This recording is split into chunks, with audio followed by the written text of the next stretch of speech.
Assalamualaikum warahmatullahi wabarakatuh. Saya Anis Mutmainah Diaul Aulia dengan NIM 5302021086.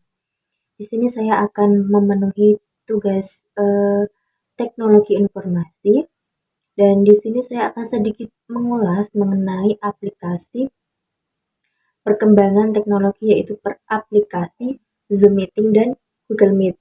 Nah, sekarang ini eh, pasti untuk kalian yang lulusan COVID atau pelajar COVID pasti tidak asing dengan kata-kata aplikasi Google Meet atau Zoom Meeting. Karena pada dasarnya ketika sekolah dilaksanakan secara luring kemarin, para guru itu sangat-sangat memanfaatkan aplikasi yang namanya Zoom Meeting sama Google Meet. Nah, untuk apa? Untuk mereka tetap pembelajaran, untuk mereka tetap melangsungkan pembelajaran, untuk tetap melangsungkan pertemuan walaupun itu pertemuannya secara virtual. Nah, seperti itu. Nah, di antaranya Google Meet dan Zoom Meeting ini tidak lain memiliki sisi positif dan sisi negatifnya. Nah, itu pasti semua apapun itu pasti memiliki sisi negatif atau positifnya. Salah satunya ya ini aplikasi perkembangan teknologi, yaitu aplikasi Zoom Meeting dan Google Meet. Untuk saya pribadi mengenal aplikasi Google Meet atau Zoom Meeting ini pun ketika saya sebagai pelajar online gitu. Saya aslinya juga pelajar, seorang pelajar ya, dan sekarang menjadi mahasiswa UIN Salatiga. Itu pun ketika awal masuk kuliah itu saya juga masih online. Nah, dari itu dosen saya untuk tetap bagaimana caranya untuk tetap melakukan pembelajaran secara tatap muka, secara berlangsung itu ya menggunakan aplikasi Google Meet sama Zoom Meeting ini. Nah, khususnya untuk pelajar COVID ya, untuk pelajar COVID dan alhamdulillahnya sekarang sudah mulai bisa tatap muka secara langsung. Nah, karena COVID sekarang insya Allah sudah tidak ada, gitu ya. Nah, saya akan menyebutkan atau menjelaskan beberapa sisi negatif dan sisi positif. Itu sudah pasti. Semua hal itu pasti ada sisi negatif dan sisi positifnya. Sisi eh, positif dari aplikasi Zoom Meeting dan Google Meet ini yaitu yang pertama, para guru atau para dosen tetap bisa melakukan pembelajaran walaupun itu secara online. Dan yang kedua, mahasiswa atau siswa tetap bisa menerima pembelajaran dari seorang dosen atau guru walaupun itu juga secara online, secara Google Meet atau Zoom Meeting. Di dalam jumlah peserta, aplikasi ini pun sangat banyak. Bahkan aplikasi Google Meet dan Zoom Meeting ini tidak hanya untuk pelajar, tapi bisa digunakan untuk para pejabat ya, pejabat untuk melakukan meeting dan sebagainya. Dalam aplikasi ini bisa menampung 1.000 orang. 1.000 orang. Kalau kita menggunakan video call itu kan ada batasannya sesuai aplikasi WA tersendiri kan. Nah, biasanya para pejabat-pejabat itu menggunakan aplikasi ini juga, memanfaatkan aplikasi ini juga untuk tetap bisa meeting secara online gitu. Nah, dalam hal ini juga sisi positifnya mahasiswa atau pengguna aplikasi Google Meet atau Zoom Meeting ini tidak mengalami kesulitan atau secara garis besar itu mengalami kemudahan semua. Karena apa? Karena aplikasi ini tuh sangat mudah digunakan. Hanya cukup mendownload lalu login email. Nah, itu pun sudah bisa menggunakan aplikasi Google Meet atau Zoom Meeting ini. Jadi mudah dan praktis sekali untuk login. Cara loginnya pun juga mudah gitu.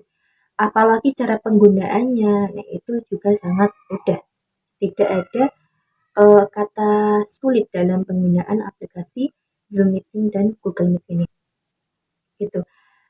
Uh, Lalu kemudian cara negatif ada tidak semuanya itu memiliki sisi positif saja, tapi dilengkapi dengan sisi negatif. Nah, apa sih sisi negatif dari aplikasi Zoom Meeting dan Google Meet ini, terutama bagi seorang pelajar, yaitu yang pertama, kita sulit memahami apa sih yang disampaikan guru tadi itu apa gitu. Kita sangat sulit memahami karena kita tidak secara langsung bertatap muka, kita tidak secara langsung kontak mata. Nah, itu sulit sekali untuk memahami.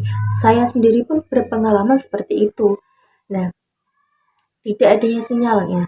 Ini kan kita kan tidak terus 100% di daerah yang aman gitu, di daerah yang banyak sinyal atau koneksi. Tapi ada daerah-daerah pelosok itu yang susah sinyalnya. Bahkan mereka itu harus berusaha sekeras mungkin bagaimana caranya untuk bisa tetap mengikuti Zoom. Bagaimanapun caranya harus pindah ke mana agar tetap bisa mendapatkan koneksi internet. Nah, untuk apa ya? Untuk pembelajaran online tersebut. Nah, itu salah satu sisi negatif karena membutuhkan koneksi internet. Tapi tidak semua siswa atau mahasiswa itu hidup di dalam jangkauan internet. Ya, seperti itu. Yaitu yang selanjutnya itu siswa atau mahasiswa eh, jarang untuk bersosialisasi. Sulit untuk bersosialisasi karena saya pun ketika menjadi mahasiswa baru, itu pun sebenarnya pertama kali tatap muka di kelas itu tidak memiliki teman gitu. Karena apa? Karena kan kita belajar secara online. Nah, di online itu tidak pernah bertatap muka, tidak pernah bercerita-cerita. Nah, itu kan berarti kurangnya sisi bersosialisasi. Itu dampak dari aplikasi Zoom Meeting dan Google Meet ini. Kuota cepat habis juga merupakan dampak. Nah, dampak dari aplikasi ini karena memang saya akui ya, aplikasi ini memang perlu banyak cepat menghabiskan kuota gitu. Saya pun juga mengalami seperti itu. Saya pun juga merasakan seperti itu. Loh, kok habis gitu. Oke, yang selanjutnya yaitu tugas numpuk. Biasalah bagi mahasiswa tugas numpuk itu biasa.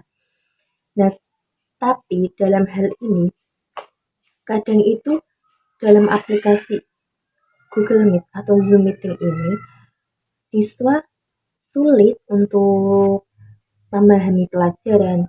Tugas numpuk itu biasa karena biasanya Google Meet sama Zoom Meeting ini bisa disambi-sambi, bisa sambil tiduran atau sambil aktivitas yang lain itu sudah biasa. Karena aplikasi ini bisa menghidupkan kamera dan juga bisa mematikan. Nah, itu salah satu dari sisi negatif dari aplikasi Google Meet dan Zoom Meet. Sekiranya itu yang dapat saya sampaikan. Banyak kekurangan, mohon maaf. Assalamualaikum warahmatullahi wabarakatuh.